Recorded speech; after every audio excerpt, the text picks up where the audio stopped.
Lois is all stressed out because she is going wedding venue shopping this weekend with two sets of parents that have very different ideas when it comes to money and budget.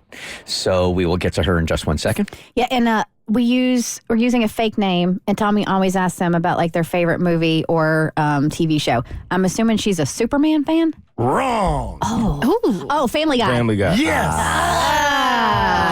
All right, we'll get to that in just 1 second. All right, before I deliver these statistics to you guys, I need to test the room. Kristen, are you a cup half full or half empty person? My cup runneth over. Your cup runneth over. Full. Cassie.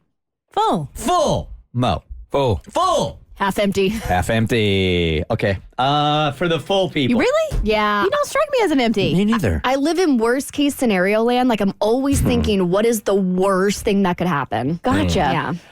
Okay, so for cuppeth half fulleth people. So I wrote this book called Listenable, and it's about podcasting, content, and delivery, and it launched this week. I got some numbers this week on how many have been sold. Cup half fulleth. My book is number 4 in the media and communications industry category. Okay. The top 5, baby. Crack the top 5, all right? In communication skills, Listenable is 75. Not bad. Not bad, right? Okay. That's cup half fulleth, right? Empty. That means, this is the real statistic, my book launched at 14,572nd place this week. Woo!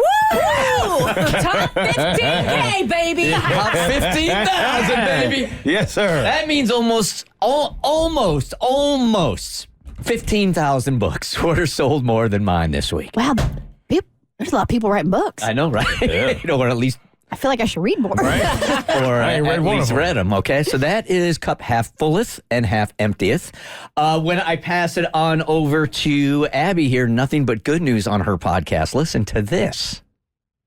Oh, it's my turn. So yeah, I'm. Yeah, you Abby. So guys, That's me throwing it off to That's you. you. I thought you were about to start listing off statistics, and I was like, "Tell me how good my podcast is doing."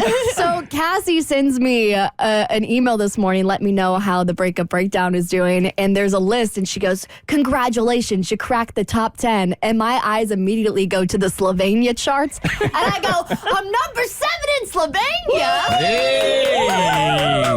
But then I saw that I'm actually number 10 in America How about that? on the relationships chart. I'm very excited about That's that. awesome. Congratulations. So her podcast is all about like nasty breakups. She interviews the people in the nasty breakup, and it's drama at its finest. Oh, it's It really so is. good. If you love like a juicy small town gossip piece of information, you are going to eat this up.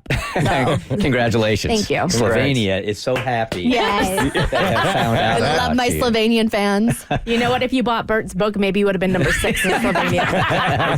I'm reading it over break. All right, Lois. So what is going on? It should be a great time. It should be an exciting time. You checking out wedding venues this weekend, but you're all stressed out about it.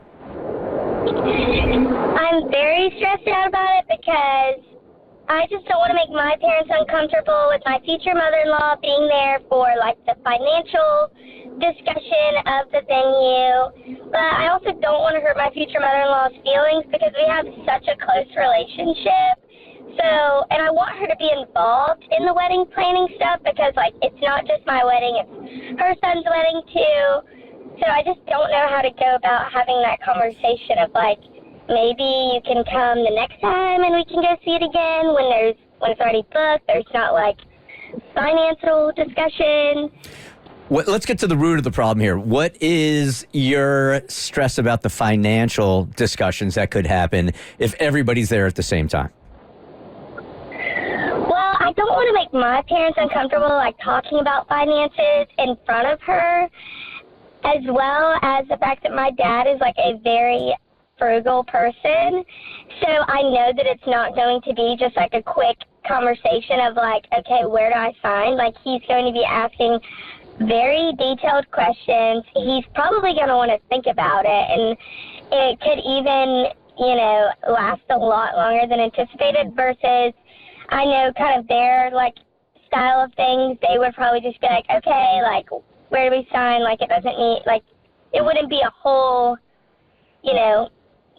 super long talk about it. So your parents are planning on paying for the wedding, and they do fine for themselves, but your fiance's family does very well for themselves. Is there a potential if she comes venue perusing with you guys that she would be like, I want to cover this because this is where I think they should get married?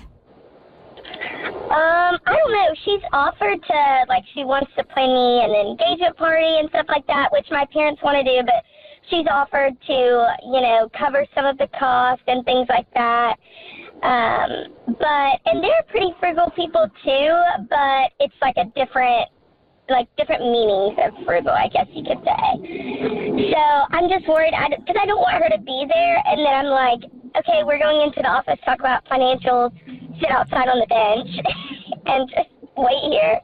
But I wonder if you are stressing out about something that isn't going to happen. She's creating a scenario in her head. Creating a scenario. And what's the old saying? Like, in my lifetime, I've had a lot of stresses and 90% of them never happened. Yeah. I mean, like, in your mind, what do you think is going to happen? There's just going to be an uncomfortableness that one is going to suggest a number, then the other one is going to say, I'm just not comfortable with that number.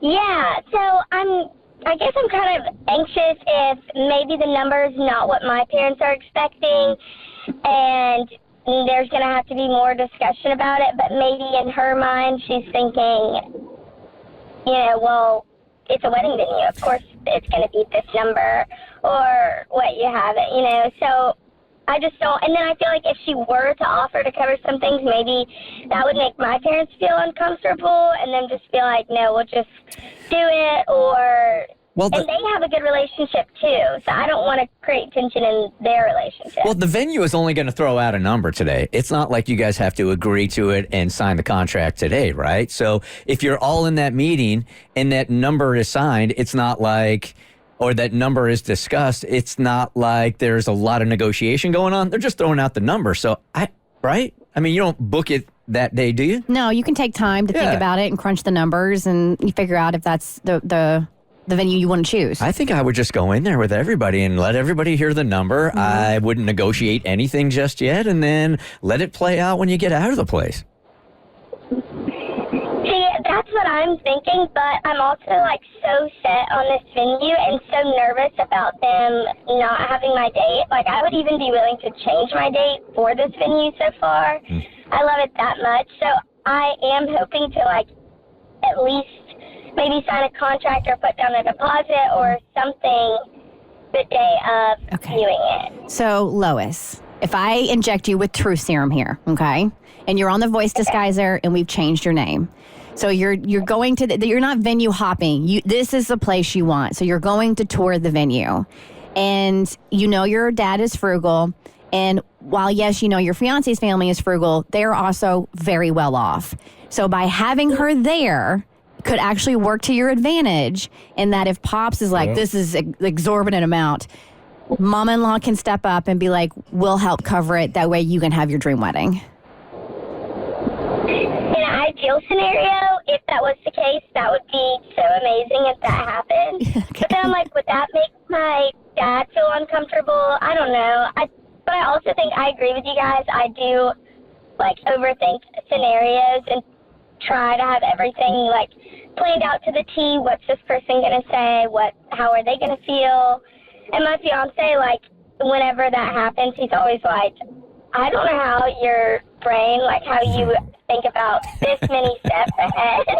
Yeah. It's like, I've never met someone like this. I think this about Mo all the time, but I say it to my fiance all the time, how exhausting their life must be thinking about things from every single angle. You certainly sound like a day of me in my head. Yeah, I think you're overthinking this for sure. I think all you can do is let it play I'm out. not the only one. No. Okay. No, it ain't just you. Not even close. The Bert Show. So, first, thanks for watching. Second, you like what you just watched? That just scratches the surface. Get The Bert Show on any podcast platform. We're so good.